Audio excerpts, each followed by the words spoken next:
अच्छा जी, अस्सलाम वालेकुम। ये चक्की चल रही है जी सोलर पर।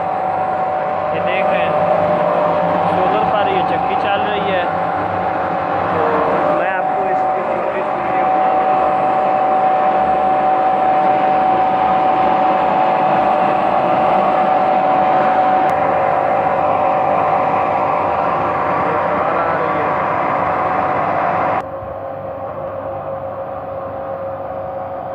अच्छा, चक्की के साथ ही हमने ये मोटर लगाई हुई है। इधर सोलर ट्यूबवेल इधर लगा हुआ है। ये पीटर भी हमारा है और ये बाग बगीचे सब हमारे ही हैं।